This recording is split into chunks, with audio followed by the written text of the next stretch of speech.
She was still holding the grocery bags when they came rolling down the street, engines growling like a pack of wolves. 3 leather jacket bikers, tattoos showing, chains rattling. They stopped right in front of my driveway, blocking her path. One leaned forward, smirked, and said loud enough for the neighbors to hear, "HOA doesn't like freeloaders. Pay up or get out." My wife froze, clutching the bags tighter, her eyes flicking toward the house. I saw it all from the window. They thought she was alone. They thought sending muscle would scare her into handing over money. The man with the red bandana snatched the receipt bag from her hands and tossed it on the ground, muttering, "Consider this your final warning."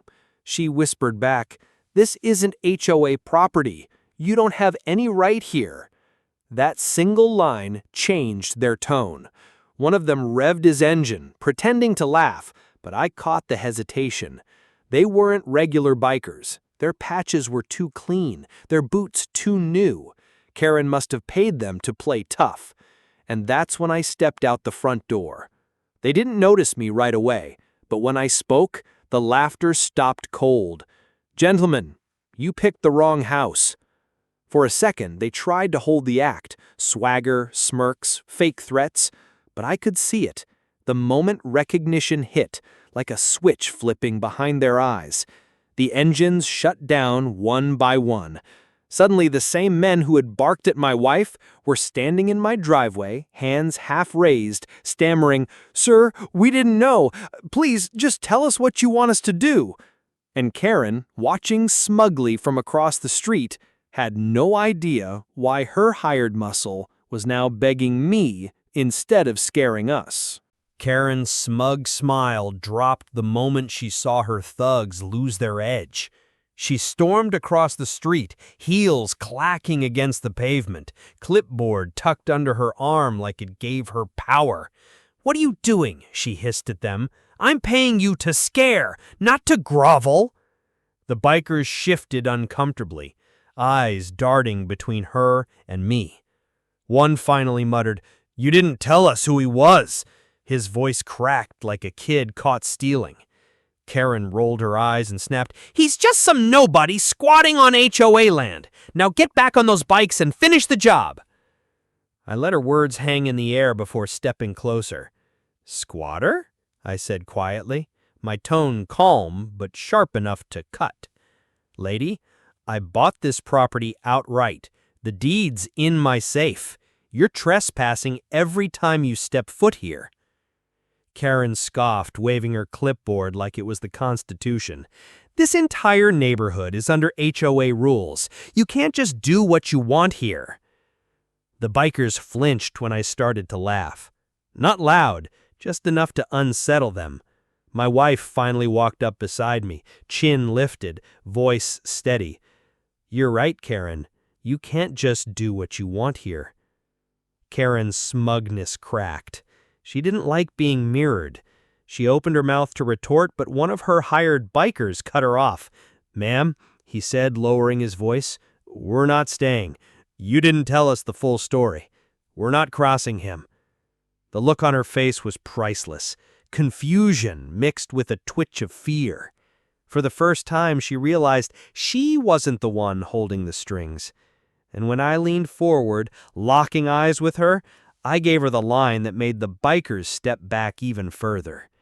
"Karen, do you really want me to tell them what happens to people who try this with me?" Karen's fake confidence cracked.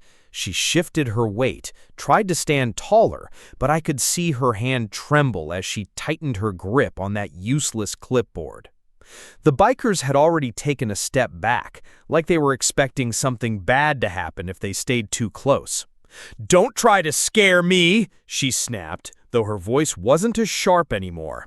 "You don't make the rules here. I do." I tilted my head, almost amused. "Is that so? Then why are your men asking me for permission to leave?" The tallest biker cleared his throat. "Sir, we didn't know you lived here. We didn't know this was your land." His voice carried a weight Karen didn't catch. She looked at him, then back at me, frustrated. What are you babbling about? He's nobody." That word, nobody, hit harder than she realized. The men exchanged nervous glances. One finally whispered, "Karen, you didn't tell us he was military." The silence that followed was thick. Karen blinked, stunned, then scoffed, "Military, please. He's bluffing. He's just—" I cut her off. "You really think a bluff makes grown men beg to back off?" My voice stayed calm, steady. I didn't have to raise it. The bikers stepped back again, almost in unison, engines still off, eyes fixed on me like they were waiting for an order. My wife folded her arms and said with a quiet smile, "Maybe now you understand why your little tricks don't work here."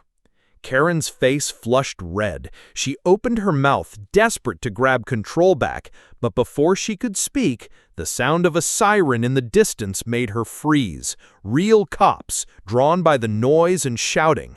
And that's when the bikers looked at me again and said, "Sir, please, don't involve us. We'll walk away. Just say the word." The flashing red and blue lights painted the street before the patrol car even turned the corner. Karen's smug mask returned instantly. She thought this was her win. She straightened her blazer, lifted her chin, and whispered, "Finally, the law is here. You're done." The bikers weren't convinced. They shifted nervously, hands in the air like they had something to hide. One muttered under his breath, "We said we're out. This isn't worth it." The cruiser pulled up, and two uniformed officers stepped out. Karen marched toward them like she owned the badge on their chests. "Officers," she shouted, pointing straight at me and my wife, "these people are trespassing, refusing HOA orders and—" "Ma'am," the taller cop cut her off, his tone clipped. "This street isn't under any HOA jurisdiction. We've had complaints about you filing false reports." The air went dead silent. Karen froze mid-sentence. Her lips parted, but no words came out. I didn't move. Didn't need to.